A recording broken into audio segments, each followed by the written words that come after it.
Is it as simple as you asking yourself that question? No, you're going to need to reflect. You're going to need to look for some pattern recognition. But if you can at least become aware to the fact that there are lessons right now that you are waiting to learn that are holding you back. You can develop better skills, you can get better, you can get smarter, you can be more proactive, you can be more intelligent, you can make better choices. But at the end of the day, everyone's life, no matter how perfect it looks on social media, is messy, and that's okay. Next Level Nation, welcome back to another very special, as always, episode of Next Level University, where we teach you how to level up your life, your love, your health, and your wealth. We hope you enjoyed our latest episode, number 1104. What do you need to forgive yourself for? Today, for episode number 1105, happy Sunday. What's the big lesson you haven't learned yet? I think back, Alan, to... I was living in Worcester. My buddy Matt and I, we were roommates, and every single day we'd go to the gym together, and my shoulder felt like it was going to fall off. There were times where it was like, hey, man, I can't go to the gym. My shoulder's broken. I don't know what's going on here. I can't lift. It's painful. I'm not enjoying working out anymore. I'm in excruciating pain. What do I do? What did I do back then? I became obsessed with physical therapy, and I was following this YouTube channel called Athlete X. And I was literally watching videos every single day on shoulder mobility and shoulder pain so I could understand at a deeper level. And I doubled and tripled down on mobility. Every single day I did mobility, even on days I didn't work out. And miraculously, my shoulder healed and it felt better and I became the strongest I'd ever been. And all was great. Then my left knee started to bother me. And I was like, okay, what is this? What's happening here? And for some odd reason, I didn't do any research. I did mobility, I kept doing mobility, and then the problem kind of went away. And I was like, cool, awesome, everything's fine, great. Fast forward to today, and I have gone all the way back to, I don't want to say like learning how to squat again, because I know how to squat, but I've gone all the way back to the fundamentals and the basics of squatting. And my knee was bothering me so much. And for some reason, my right foot kept turning out when I was squatting, and I was just like so frustrated to the point where I said, you know what, I'm just not going to squat. I'm just going to forget about it for now. I'll fix it eventually. And it just like every time I go to the gym, I'd see the bar and I'd be like, you should be doing legs. You should be doing legs. You should be squatting. Squats are a really good exercise for me. They've always been really good for me building my legs up just because of the way I'm built. And I kept thinking to myself, like, what am I missing here? Every time I go, my knee bothers me. I get super down and I don't want to do legs. I'm having terrible leg workouts. Like, what am I missing? What is the big lesson I haven't learned yet? The big lesson I haven't learned yet is mobility takes months. It takes months of mobility to actually see a change in the gym. Now, the interesting part is I have become obsessed again, and the channel I watch now is called Squat University. And this guy's very big on Instagram as well as YouTube. And I watched this video about what happens when your foot turns out when you're squatting. And it's because your ankles are tight, or at least one of your ankles is tight. And I was like, interesting. That's what I thought it was because I sprained this ankle when I was younger. And when you drive a stick, you're using that right ankle, and it's a whole thing, that right foot. Mm-hmm. So I became obsessed. And now when I go to the gym, I spend the first 20 minutes doing mobility every time I go to the gym. Is there any coincidence that my squat has been better? I've had very little knee pain. I feel better in general when I'm doing legs. No. The problem with the lessons that we haven't learned yet is usually the reason we don't learn them is because there probably hasn't been enough pain or enough necessity or a high enough level of awareness for us to connect the dots. It's interesting because you'd think, well, Kev, you should know that by now. Yeah, I know I should, but the law of familiarity creeps in and you forget what you used to do. You forget what got you to the dance last time, which means you don't get to the dance this time. So that is our question. That is our theme for this episode. What is the big lesson you haven't learned yet? Is it as simple as you asking yourself that question? No, you're going to need to reflect. You're going to need to look for some pattern recognition. But if you can at least become aware to the fact that there are lessons right now that you are waiting to learn that are holding you back, how can we search for them? How can we discover them? And then what do we do when we find them? One of the lessons that I think all of us need to learn and relearn and relearn is to stay humble when things are going really well, and when things are not going so well, to stay optimistic. It's very opposite in human nature. When things are really down, it's really easy to feel like they're going to stay down. And when things are really up and things are rolling, it's really easy to think they're going to stay up. And it's not true, because all of life is cyclical. Seasons, peak performance tracking, everything is cyclical. Up days, down days, all that. The trend line can be up. What did you say? Up days, down days, dog days. Dog days of summer. You ever heard that? No. You never heard that before? I have. I've heard of dog days of summer. I'm in a very, very strange mood. So just a heads That's okay. up. I think it's a good one, but it's also like I'm teetering on just everything collapsing. So it's a fine line right now. In a good way. Well, that's part of the lesson. Definitely. Stop pushing the kids so damn hard. What did you say? Stop pushing the kids so damn hard. Well, what do you... It's not me. Well, definitely. Partially me. Yeah, it's definitely partially me. No, I'm just kidding. But here's the... I was on the phone with one of the new NLU team members, and I was asking her how she is. I coach the team. Catch me up. That's what I always do. Catch me up.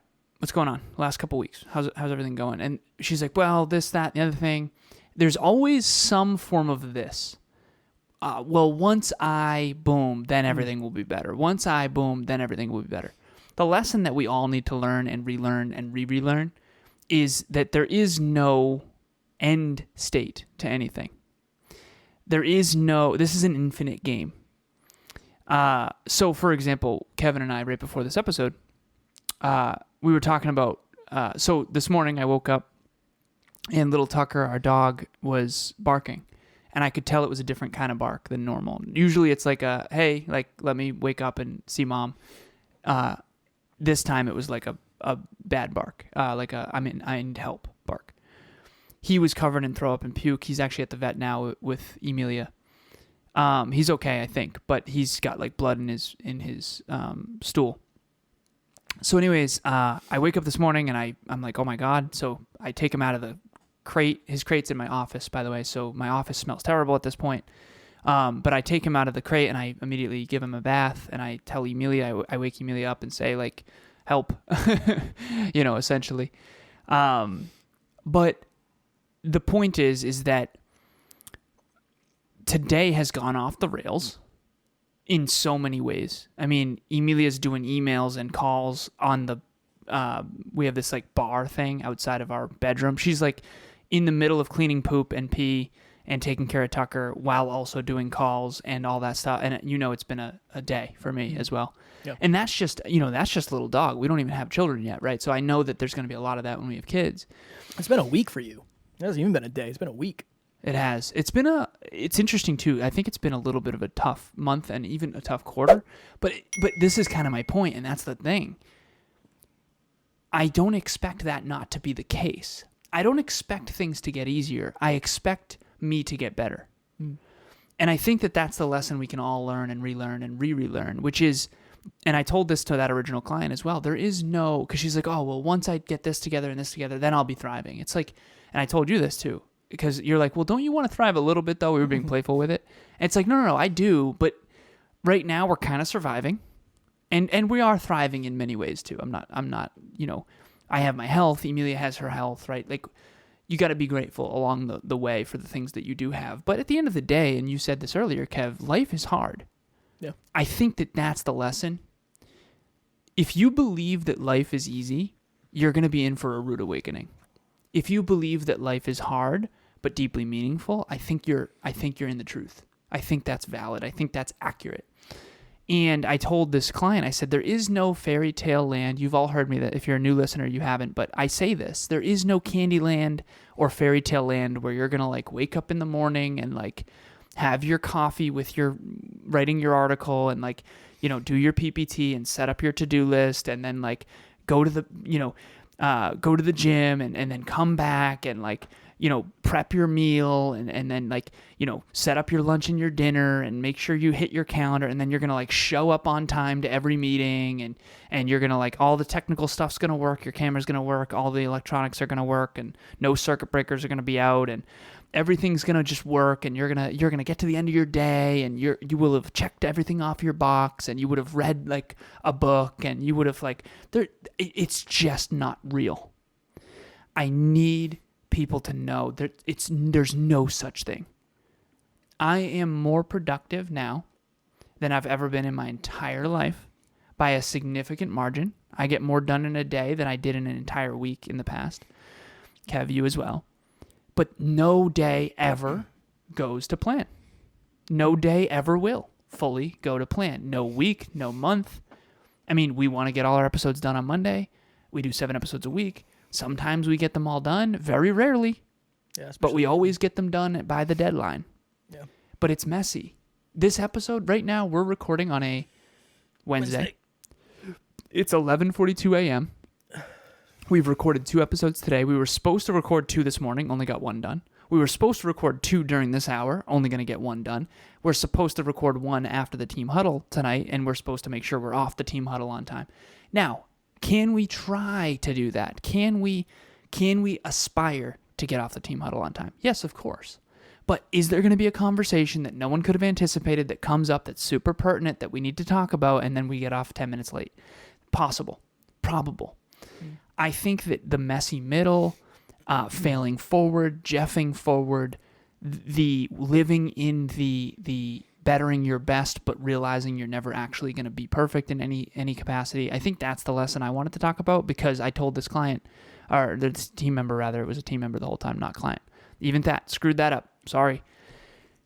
I told her there is no land where you're going to be like, no, she said like, once I get to this, then it'll be better. I said, no, it won't. It'll be better than it is now, but then you'll add to your plate. And then it'll be worse for a while. And then you'll get to the next level, and then you'll add to your plate. And then it'll be worse for a while, and then you'll thrive. And the moment you start thriving, guess what you do? More opportunities. Let's go do more. Let's try more. Maybe I try this next workout program. Maybe I take this next training course, right? Life's a journey. And these big goals that you have set for our listeners, holistic self-improvement for dream chasers, heart-driven but no BS. If you have big dreams, there is no end to challenge. There is no end to the messy middle. There is no end to the ups and downs. There is no end to things going wrong and things going off the rails. You can develop better skills. You can get better. You can get smarter. You can be more proactive. You can be more intelligent. You can make better choices. But at the end of the day, everyone's life, no matter how perfect it looks on social media, is messy.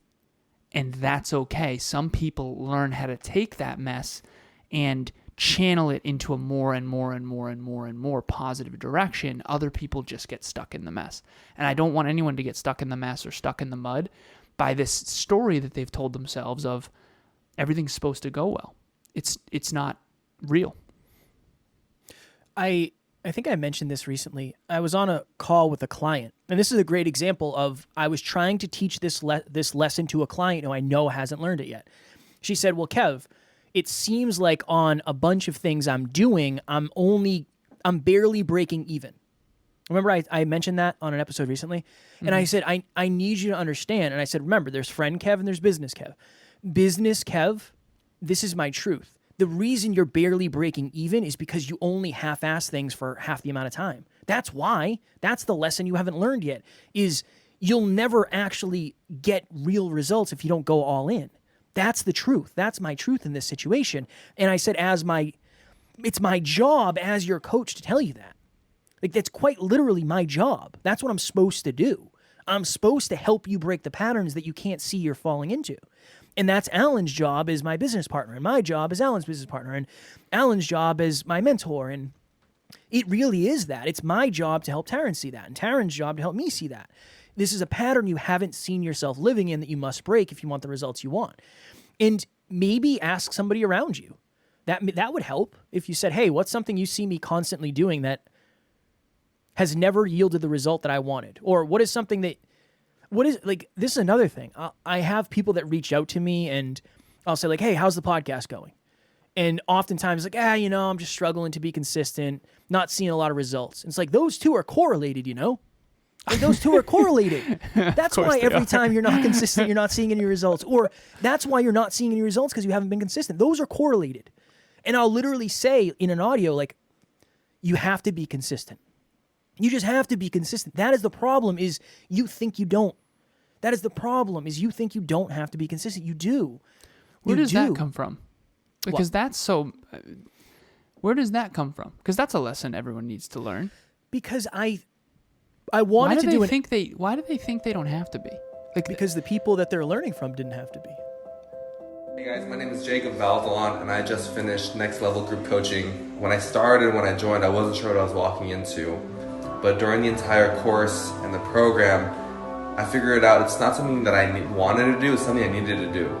They helped set me on the right path with learning how to do PPTs, peak performance tracking, and every 2 weeks I was gaining new awarenesses and getting a lot more happier, first of all, in my health, wealth, and love, but also winning more practically and tactically in business.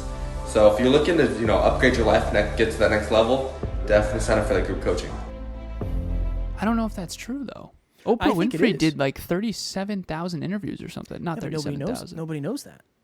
You know that. I was listening to a book yesterday, and it was talking about Oprah Winfrey's story. She had a book club that I think she did like I know it was thousands. She did thousands of interviews, like in a row. Remember when we saw her live and she said she never missed once? Yeah. And I told you, I turned to you. Remember this? And I said that's why she's Oprah. Like that's why. That's obviously why, right? If she missed, I mean, she literally said on stage, "I've never missed, never once been sick." Never once skipped. Like I was sick, but I went anyway, essentially. And I said, and I turned to Kev and I said, that's why she's Oprah. Yeah. But without that, you take that away, it's gone. So serious question. I know this is what we're planning. People don't research that though, I don't think.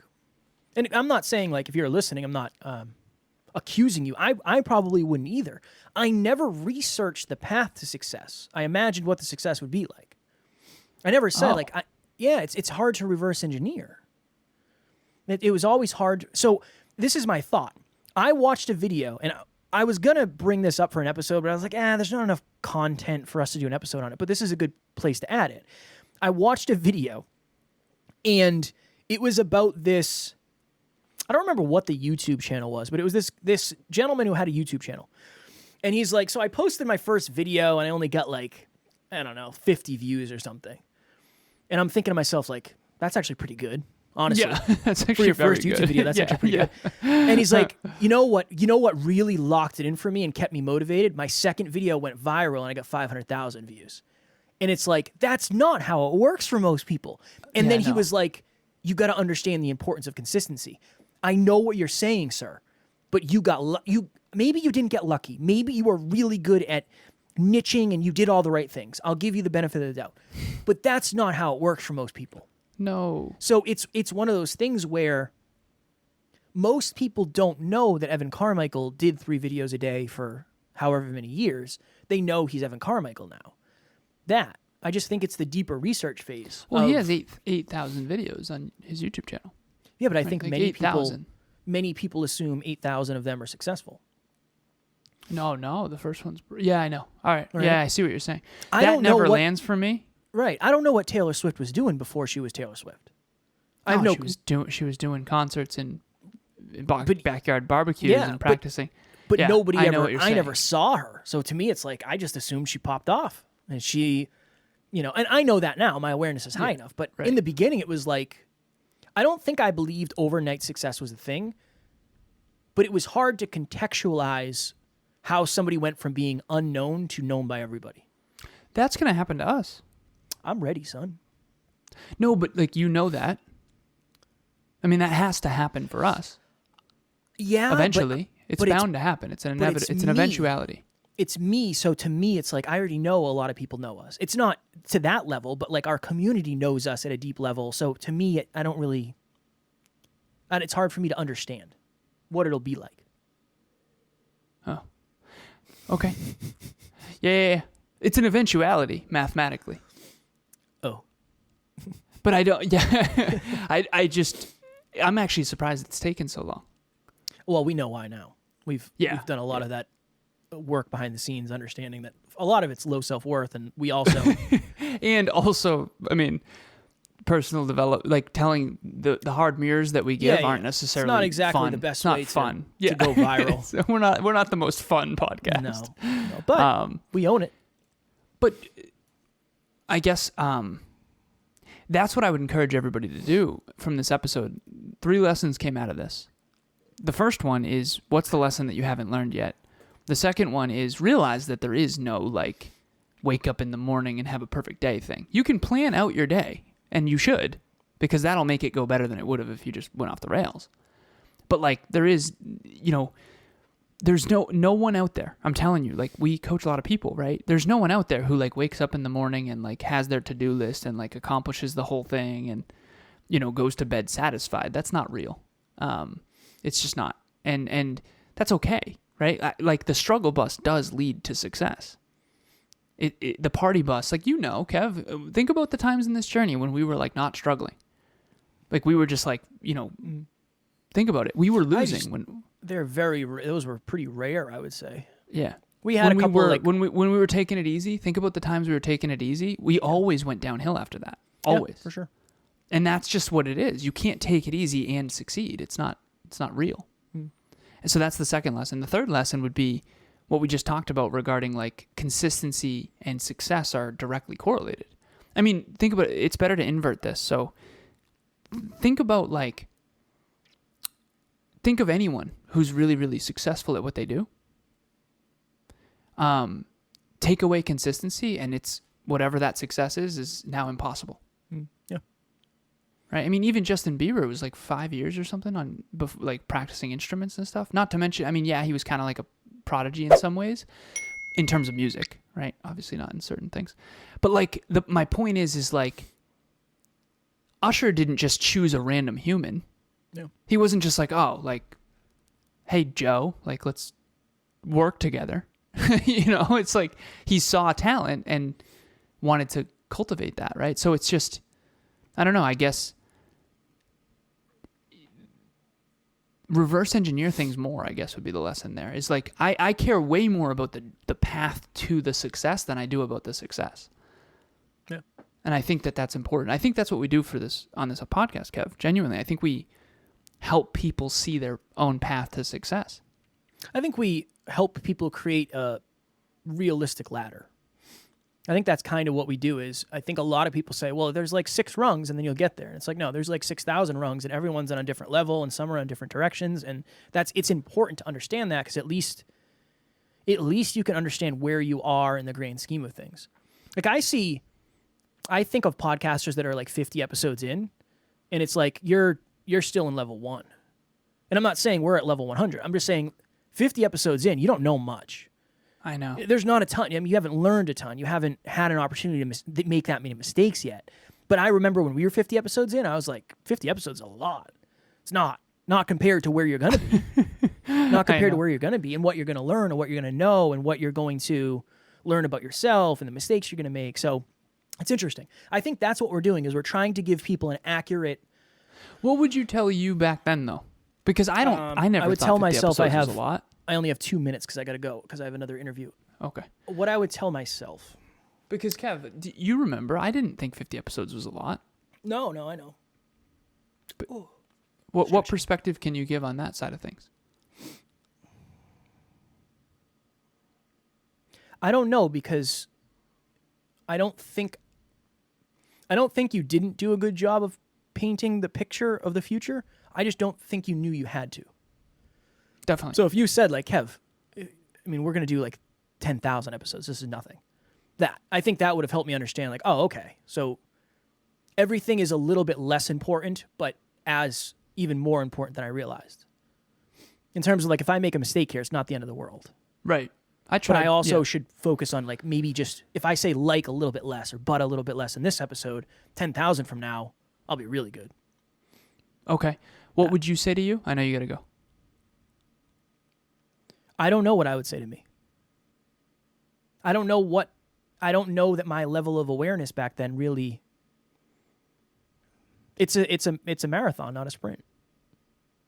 Like, prepare for the next 10 years, not the next 10 episodes. That. Definitely.